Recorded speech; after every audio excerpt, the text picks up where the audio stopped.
Before we get started today, my goal is to hit 2,000 subscribers before the month of August. So if you do enjoy this video or any of the ones you might have seen here in the past, consider subscribing. Thank you so much for watching.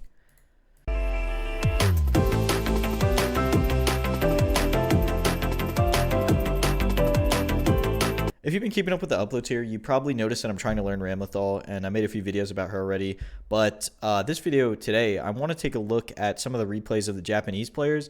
I've been really focusing on watching a lot of North American players, SQ, I think School Bus or something like that. You know, I don't really know them too well, but I just watched tournaments, and those are some of the names I remember off the top of my head. But last night, I was watching the Japanese team tournament on Mildum, and I watched Takehara and I watched Fenriddy play, and they both play Ramlethal. And I wanted to look at some of their replays, right? Not from the tournament, but just some replays that I've seen like in my sub box or in my recommended and stuff. And I think even if you don't play Ramlethal, you can learn something, right? Just from the way they play the game or the way their opponent even plays, right? A lot of the VODs that we're going to watch or the replays are against other strong players. I think we're going to take a look at a Zato replay and then maybe some other matchup that I don't know. There's a lot of matchups that I don't know. And the first match I want to take a look at is Fenriddy versus Zato. This is Zato versus Ramlethal. I think a lot of people right now, I don't know if this is me projecting, but I have a lot of problems against Zato on any character that I play.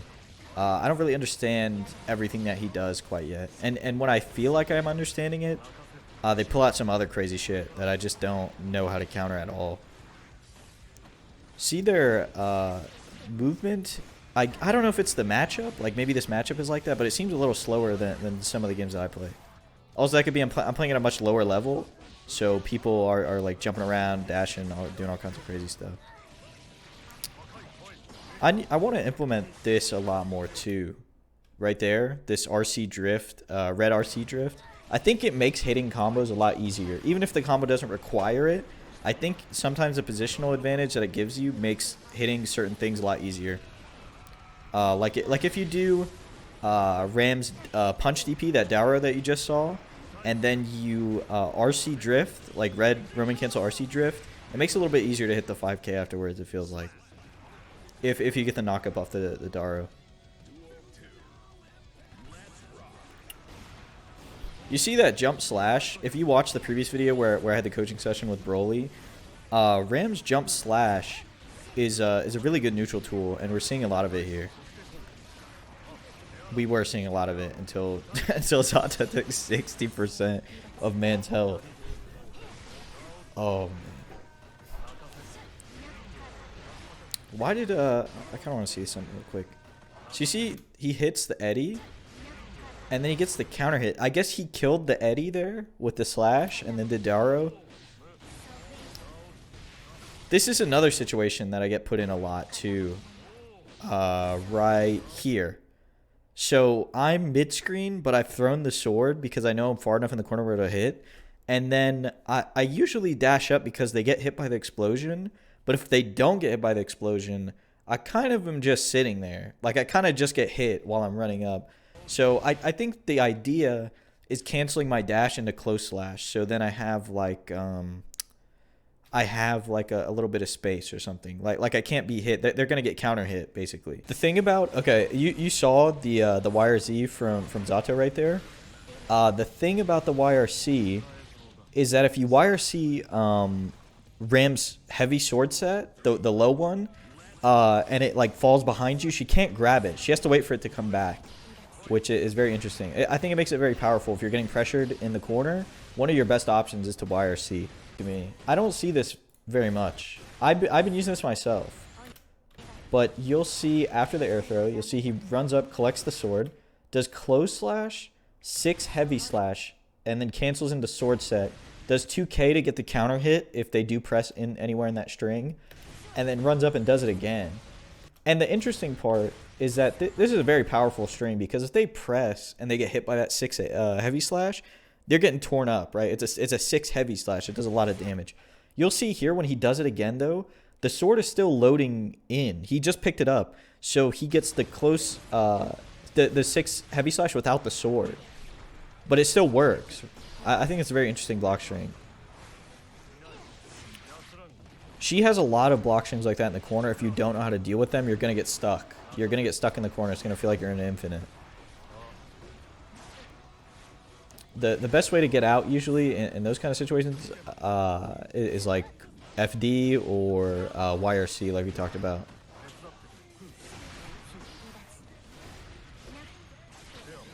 Oh, this is a very interesting matchup.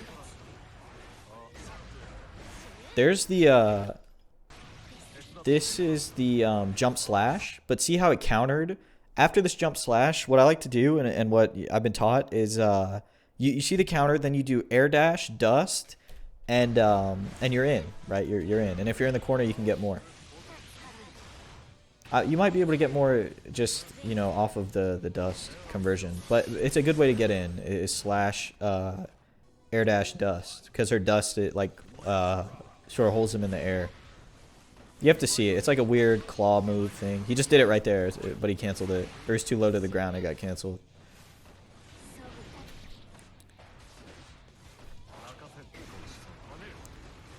Her slash is such a powerful tool. She also gets that, right? If you play Ram or you play against Ram, you'll see a lot of them just like to do, myself included, they like to do slash into heavy slash, the Gatling. But if you're close, you can get that. You can get counter hit slash into a Daro. And then you could red RC the Daro if you wanted and get a ton of damage. And corner carry. That was a crazy conversion. So he got counter hit Rekka. And then he finished the Rekka, did a dust, and that was 5k into 6H into a heavy sword set. And that was a really good YRC from Zato. And he got the throw, so he's out of the corner. I don't know how much it really matters. Oh, man. That block string is pretty cool, though. The one that we talked about earlier. Close slash 6HS. There it is, right there. So you can get more out of it. Let's watch it again. Counter hit, air dash, dust. That's her dust that we were talking about.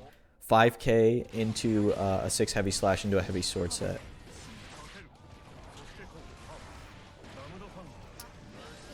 Something interesting about Zato. I know I'm pausing a lot, but there's some knowledge that I want to drop. You know, something that I learned about this Zato command grab. This is very specific, but if you're playing Nago and you go into the Blood Rage thing, you can literally just die from this. Like, if you're bleeding, you continue to bleed throughout the command grab, and this command grab's like long. It's a very long command grab because you're just getting eaten by sharks in a ball. So you're bleeding throughout it, and then you take the damage at the end, and you're pretty much dead. He can quite literally one-shot you if you, you know, don't manage your blood meter. And then something about the tadpole, right? So you've probably seen Zato throwing that tadpole a bunch. You can 6P it, I think. I saw that on Twitter today. I have not tested it, so, you know, don't take my word for it. But I saw that you can 6P it and it, like, disappears. I don't know if it's very specific timing or, you know, the properties of it. I have to try it out myself. Okay, this is something that I needed to see. So we talked about the same situation earlier, right? Mid-screen, I got the heavy sword set in the corner. But you see Zato blocked it this time. So he's going to cancel his dash into close slash and then go into the same block string from earlier. And the 2K is important because it'll counter hit them if they try to, you know, walk forward or press a button or something. And they'll get hit by the explosion, I'm guessing. Counter hit 6P. And there you see he went for a different block string. He tried to hit him low. Which is important, right? You want to mix up your block strings. You don't always want to do the same one. But he did close slash, crouch slash, and then he tried to do 5 slash. Zato's 6P looks so weird. It's like that little skull that comes out, surrounds him. The Rekka, red RC, and then the block string from earlier where he did oh, wow. We got to see that. If you don't know Ram's 5K, when you can do like an instant overhead type deal. So what he did there was, I forget the command for that move, but you guys saw it. The one where she flips over, does the overhead. He red RC'd the overhead and then did an instant air overhead dust into quarter circle back to 214 slash, I want to say. The air move where she does the 2 slashes. That was pretty insane. That was, yeah, that was pretty insane. I don't even know how Zato would react to that. If he blocked that, it would have been insane. That's something that I think you have to know about or see coming to like really block every time. That's very hard to react to.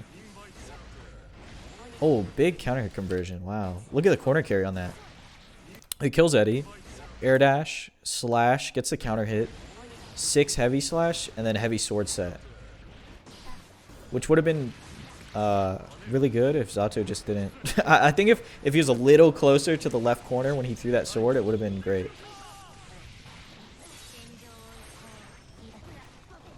This stage is pretty sick. This is probably my favorite stage in the game. There's that weird looking 6P again. Wow. I want to see that conversion again. So this is heavy. That's jump heavy slash. This beats most anti-airs. This button is kind of fucked up, I won't lie. Counter hit, 2S, and then that's far slash into heavy set into what's it called? Into the slash sword set. And then I think you could get a pickup with close slash 2H and probably wall break there. And then super, and he'd probably be dead. Oh, he didn't even RC it. He didn't even RC the last part of the record. I think the Zato player was looking for the RC. Or maybe he wasn't in range to punish with anything. He sort of puts him in a checkmate situation there, right? He's got the sword explosion to deal with. And then I think he's in chip territory, right? Yeah. So here he is pretty much checkmate, right? The sword is set. He's running out of tension. And, you know, he has to make something happen or he's going to lose. And Fenriddy just wins. See, that's a great round start option, right? Jump, slash, and even if it's blocked, air dash dust will still get you in. And a lot of the times, if you're not just spamming that, people aren't going to be ready to anti-air you or anything like that. I don't even know if they could anti-air you because they're matching you in the air a lot of the time like that. They would have to land and then be ready to 6P very fast or like 5P, something that hits high.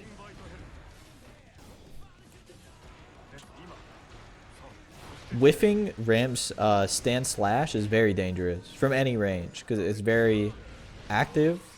So if you whiff it, you're open for a very long time to be whiff punished.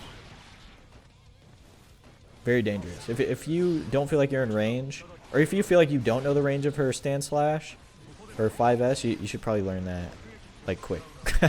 Like, very quick. Very big part of her plan. This is the fucked up shit. When I get caught in Vortex like that against Zato, I have no idea what to do. I have little idea what to do. I get caught in the corner, then he runs up, does grab or command grab if I'm blocking. Same approach option. There's Zato throws it. Now he's got corner. Very scary. Very scary situation to be in on any character, in my opinion. Oh. Not so optimal burst. You'll also see with the eddy meter down there at the bottom, if he runs out of eddy meter, what some Zatos can do is run up and command grab. I believe you can command grab without eddy, right? That's a thing. But the command grab lasts so long that eddy is back by the time you're out of it. Like by the time the sharks are done eating you in the ball. So that's like a good option for them that you might want to look for a lot of the time. Oh, what the hell? What was that? He did like he whiffed air throw into like instant tadpole. What the hell was that? I don't know what that was. That was pretty sick though. But yeah, anyways, I just wanted to watch that, try and learn some stuff from it. I think watching not only the US players, but watching the Japanese players is pretty important, right? They all play very differently, and they have a lot of different tech that we don't see here, and we have tech that they don't see over there sometimes, I think. I think it's just a language barrier thing, and the fact that a lot of the tech discussion is on Twitter, and the only universal language on Twitter are the hashtags. So if I see some like Twitter tech and it's all in Japanese, but it has like the hashtag like GGST and then underscore the character, I'll watch it, but sometimes it's very hard to figure out what they're actually doing. But seeing in the context of a game and like in neutral and everything makes it a lot easier for me. So that's why I wanted to watch this today. Anyways, I hope you guys enjoyed, and if you did, consider subscribing, and I'll talk to you again tomorrow.